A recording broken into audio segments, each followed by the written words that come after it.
Hello बच्चों, देखिए आपके लिए जेई मेन का 2019 जनवरी वाले उसमें एक क्वेश्चन आया था सिंपल हार्मोनिक मोशन का। तो देखते हैं क्या है ये क्वेश्चन। कह रहा है कि a simple pendulum of length 1 metre is oscillating with an angular frequency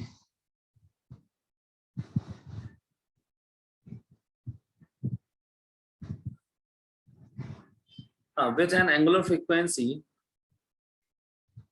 10 radian per second. मतलब ऐसा ये है क्वेश्चन, ये सपोर्ट है, ये सिंपल पेंडुलम है और इसकी जो एंगुलर फ्रीक्वेंसी है वो यहाँ ऐसे ऑसिलेशन हो रहा है इसका। तो इसकी एंगुलर फ्रीक्वेंसी कितनी है? ओमेगा 1 मान लेते हैं इसको। तो ओमेगा 1 है 10 रेडियन पर सेकेंड। अच्छा, आपको ओमेगा पता होना चाहिए। सिंपल पेंडुलम का जनरल ओमेगा का फॉर्मूला होता है √G/L। क्लियर है? ओके। लेंथ देखो इसकी 1 मीटर दी गई है, तो L हो गया 1 metre. Okay. The support of the pendulum starts oscillating up and down. अब क्या बोल रहा है वो? ये सपोर्ट जो है ना, यही ऑसिलेट करने लगता है ऊपर नीचे। तो एम्पलीट्यूड कितना है उसका? 10⁻⁻² मीटर। चलो कोई नहीं। तो देखो ये ऊपर जाता है, ये +A हो जाएगा इसका, और ये सपोर्ट नीचे आएगा तो ये हो जाएगा इसका -A। और इसमें A की वैल्यू कितनी है? 10⁻² मीटर। अच्छा, इसका भी एंगुलर फ्रीक्वेंसी होगा। तो देखो इसका एंगुलर फ्रीक्वेंसी मैं मान लेता हूं ω2। तो भाई ω2 कितना दिया है? ω2 हमें दिया है 1 रेडियन पर सेकेंड। क्लियर है? तो ये हो गया 1 रेडियन पर सेकेंड। बहुत बढ़िया।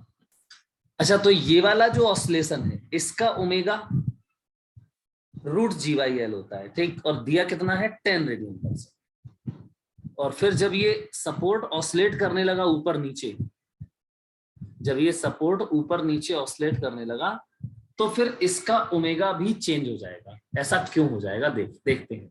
Very small angular frequency. अच्छा, ये ω2 कैसा है? बहुत कम है। तो कह रहा है कि the relative change in angular frequency of the pendulum is best given by. तो ये जो ओमेगा था ना, इसका एंगुलर फ्रीक्वेंसी क्या था? Omega √G/L। इसमें चेंज पूछ रहा है वो, रिलेटिव चेंज। तो रिलेटिव चेंज होता है डेल्टा ओमेगा अपॉन ये original omega, delta omega upon ये ओमेगा। क्लियर है? ये हमें पूछ रहा है वो। अच्छा, ये बताओ ये वाला ओमेगा जो है चेंज क्यों होगा? ये वाला जो ऑसिलेशन का ओमेगा है, सपोर्ट के ऊपर नीचे जाने से ये चेंज क्यों होगा? क्योंकि इसमें जो जी इफेक्टिव होता है वो चेंज हो जाएगा। ठीक है? तो ये जी इफेक्टिव चेंज कैसे होगा ये समझते हैं हम लोग। चलो बेटा, सबसे पहले तो आप ये देखो करते क्या है हम लोग। जब हम जो सपोर्ट है हमारा, ये सपोर्ट अगर किसी कांस्टेंट एक्सेलरेशन से चलने लगता है तो आपको याद होगा हम क्या करते हैं? सपोर्ट पे ही बैठ जाते हैं और फिर इस बॉब पे उसका सूडो फोर्स लगा देते हैं। इस पे क्या लगा देते हैं? उसका सूडो फोर्स लगा देते हैं और फिर टेंशन से उस नेट फोर्स को इक्वेट करा देते हैं इक्विलिब्रियम पोजीशन में। ठीक है? और जो T बराबर आता है M इंटू जो भी बचा होता है वो होता है G इफेक्टिव। और फिर ओमेगा बराबर होता है √G इफेक्टिव अपॉन L। मतलब T बराबर होता है 2π√L upon G effective. Clear? तो यहाँ पे क्या चेंज हो रहा है? देखो इसकी लेंथ जो है ना, पेंडुलम की लेंथ, ये है पेंडुलम की लेंथ। मुझे लगता है सपोर्ट के ऊपर नीचे ऑसिलेशन की वजह से ये पेंडुलम की लेंथ तो नहीं बदलने वाली है। ठीक है ना? तो पेंडुलम की लेंथ नहीं बदलेगी तो क्या बदलेगा? जी इफेक्टिव बदल जाएगा। चलो भाई देखते हैं कैसे बदलेगा। तो सबसे पहले तो ये देखो आप यहाँ हाईएस्ट पॉइंट पे, हाईएस्ट पॉइंट पे जब ये सपोर्ट ऐसे ऑसिलेट कर रहा है तो जब ये हाईएस्ट पॉइंट पे होगा तो चलो यहीं पे वो बिठा देते हैं। तो यहाँ पे बिठा दिया हमने। अब पहले तो ये बताओ इसका एक्सेलरेशन होगा कहाँ? सपोर्ट का। सपोर्ट भी SHM कर रहा है तो हाईएस्ट पॉइंट पे है तो एक्सेलरेशन तो यार नीचे मीन पोजीशन की तरफ होगा ना। यही तो है मीन पोजीशन इसका, सपोर्ट का, ऑसिलेशन का। तो इसका एक्सेलरेशन नीचे होगा कितना? ω2² इंटू इसका एम्पलीट्यूड। और जब ये लोएस्ट पॉइंट पे होगा तब भी इसका एक्सेलरेशन कहाँ होगा? ऊपर, मतलब मीन पोजीशन पे। कितना? ω2² इंटू A। क्लियर है? अब जब हम हाईएस्ट पॉइंट पे हैं तो हाईएस्ट पॉइंट की बात करते हैं एट हाईएस्ट पॉइंट। तो बेटा एट हाईएस्ट पॉइंट आप देखो ये है ऑब्जर्वर जो सपोर्ट पे ही बैठा है, इसके अकॉर्डिंग टू इसका देखो एक्सेलरेशन कहाँ है, नीचे है ना, सपोर्ट का एक्सेलरेशन नीचे है, तो सूडो कहाँ लगेगा, ऊपर। तो ये देखो सूडो का है पेंडुलम पे, तो ये देखो m इंटू जी, और टेंशन ये है, और इस पे सूडो लग जाएगा कहाँ, ऊपर की तरफ, ये सूडो लगेगा। तो सूडो कितना लगेगा, m into omega two square into A, तो t plus m omega two square into A बराबर mg। तो लिख देता हूं मैं t plus m omega two square into A बराबर mg। तो t बराबर क्या होगा, m ब्रैकेट में g minus omega two square into A. आप देख सकते हैं ये है हमारा g इफेक्टिव। तो यहाँ पे इस केस में जो टाइम पे ओमेगा होगा, जो ओमेगा आएगा, ये ओमेगा क्या होगा, अभी ये जो ओमेगा होगा इसमें सबसे पहले ओमेगा ओमेगा जो होगा वो आएगा 2 पाई अंडर रूट जी इफेक्टिव अपॉन एल, ये होगा ओमेगा। क्लियर है। तो यहाँ पे एक्चुअली में मैं बताना क्या चाहता हूं आपको, आप ये देखो हाईएस्ट पॉइंट पे जो जी इफेक्टिव है, ठीक है, तो हाईएस्ट पॉइंट पे जी इफेक्टिव, डायरेक्ट अपन जी इफेक्टिव के बारे में बात करेंगे, ठीक है। तो हाईएस्ट पॉइंट पे जो हमारा जी इफेक्टिव होगा हमने लिख लिया है, और लोएस्ट पॉइंट पे जो जी इफेक्टिव है हमने वो भी लिख लिया है, वो भी हम लिख लेंगे। तो हाईएस्ट पॉइंट पे जी इफेक्टिव बता दो एक बार क्या था, G minus omega two square into A. चलो भाई ये हो गया जी इफेक्टिव 1।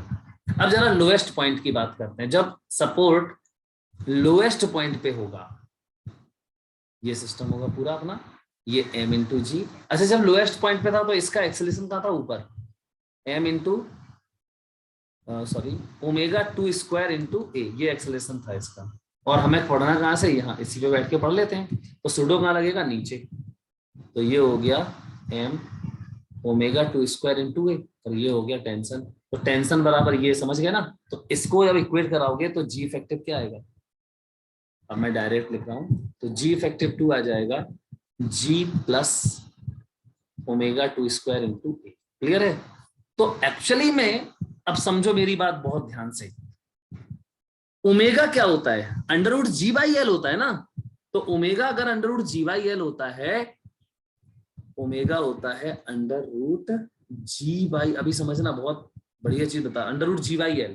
क्लियर। अब मुझे ओमेगा में चेंज पूछ रहा है, मुझसे पूछ रहा है ओमेगा में चेंज बताओ, तो चलो बता देते हैं ओमेगा में चेंज, थोड़ा इसको अच्छे से लिखते हैं।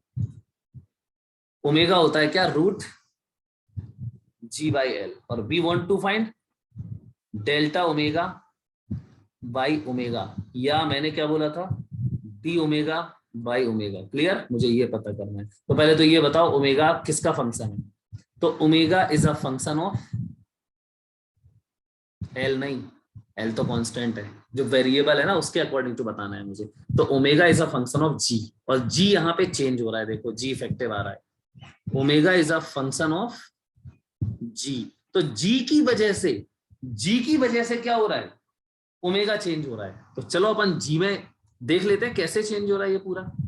तो ओमेगा बराबर root G upon root L, इसका डिफरेंशिएशन कर देते हैं।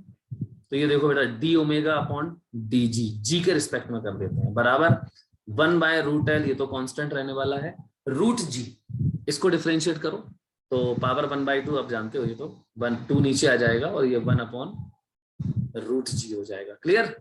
अब डी ओमेगा चाहिए मुझे, तो डी ओमेगा बराबर डी जी को इधर मल्टीप्लाई कर दो, तो 1 अपॉन 2 रूट एल, और यहाँ पे ये डी जी अपॉन जी, ये हो गया मेरा डी ओमेगा। और ओमेगा क्या था, ये था ओमेगा, डिवाइड करो, तो डी ओमेगा अपॉन ओमेगा मुझे ये चाहिए, this term is to be found. तो डी ओमेगा अपॉन ओमेगा बराबर आएगा क्या, देखो इसमें पूरे में इसका डिवाइड करना है तुम्हें, तो कर देते हैं 1 डी जी upon 2 root L into G upon, ये पूरा डिवाइड कर दो, क्या है देखो root G upon root L. आप देख सकते हैं ये रूट एल ऊपर जाएगा, तो रूट एल से ये रूट एल तो गया, और रूट जी का यहाँ मल्टीप्लाई हो जाएगा। तो देखो ये आ जाएगा अपना डी जी upon g root g. Clear है क्या? सही लिखा है मैंने, डी जी अपॉन जी ओमेगा बराबर root g, d omega by d g बराबर 1 अपॉन। क्लियर है? एक बार चेक कर लेते हैं। हाँ बिल्कुल ठीक है, ओके। तो ये डी ओमेगा अपॉन ओमेगा आ गया मेरा D G upon g root g. D G क्या है? अब यहां समझो डी जी कितना है, मतलब जी में क्या चेंज आया। तो जी इफेक्टिव 1, जी इफेक्टिव 1 क्या था मेरा, जी minus omega 2 square into A, और जी इफेक्टिव 2 कितना था, वो था जी माइनस, नहीं जी प्लस था, जी plus omega 2 square into A. तो जी इफेक्टिव में कितना चेंज हुआ ये देखना है हमें, ठीक है। तो यहाँ पे जी इफेक्टिव ही है, एक्चुअली में ओमेगा बराबर क्या होता है, जी इफेक्टिव ही तो होता है। तो जी इफेक्टिव में क्या चेंज आया है वो मैं निकालता हूं। तो मतलब डीजी आ जाएगा मेरा, डीजी या डेल्टा जी एक ही बात है, मैं बता चुका हूं आपको। तो डीजी बराबर डीजी इफेक्टिव मतलब इसका ये जी इफेक्टिव 1 और जी इफेक्टिव 2 का डिफरेंस। तो डीजी मैग्नीट्यूड निकाल लेते हैं। अब देखो इसमें से इसको सब्ट्रैक्ट करोगे आप, या इफेक्टिव 2 में से फर्स्ट को सब्ट्रैक्ट करोगे, तो ये जी से जी कैंसिल हो जाएगा, क्या आने वाला है 2 ओमेगा 2 स्क्वायर इंटू।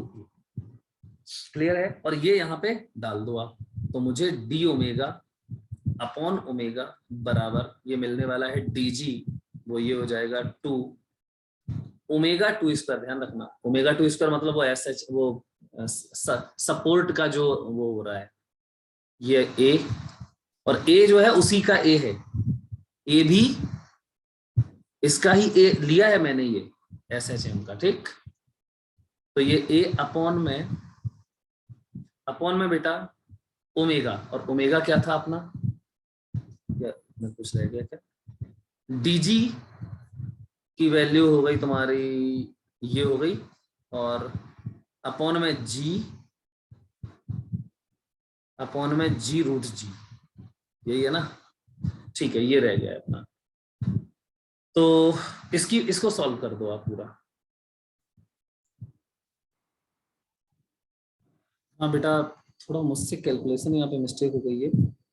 क्या ये डी ओमेगा अपॉन डी जी ये रूट जी है ना, तो यहाँ पे मैंने ये जी लिख दिया है, तो ये पहले तो ये रूट जी होगा, ये कैलकुलेशन मिस्टेक हो गई थी मुझसे। चलो अभी कर लेते हैं, कोई दिक्कत नहीं है, ये रूट जी हो जाएगा। तो ये क्या है, रूट जी है, तो यहाँ पे अच्छा, और ये डिवाइड करोगे तो नीचे ये 2 जो था वो यहाँ पे 2 आएगा, और रूट जी इंटू रूट जी आएगा जी। क्लियर ना?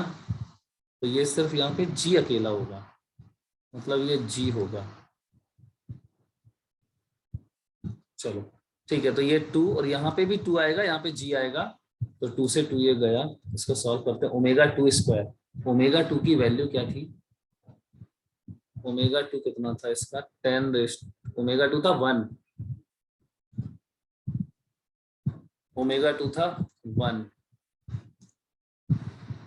ओमेगा 2 था अपना 1 इंटू ए की वैल्यू थी 10⁻⁻² अपॉन जी हो गया 10, तो ये आने वाला है अपना 10⁻³ और ये इसकी कोई यूनिट तो होगी नहीं क्योंकि रिलेटिव चेंज है ये, ठीक है। आई होप आप लोग इस बात को समझे होंगे।